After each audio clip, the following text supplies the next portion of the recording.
Today, we are reminded, regardless of what is happening around us, to seek his face, and we will find it.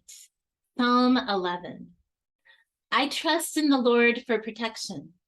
So why do you say to me, fly to the mountains for safety? The wicked are stringing their bows and setting their arrows in the bowstrings. They shoot from the shadows at those who do right.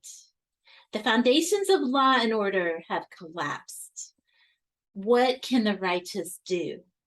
But the Lord is in his holy temple. The Lord still rules from heaven.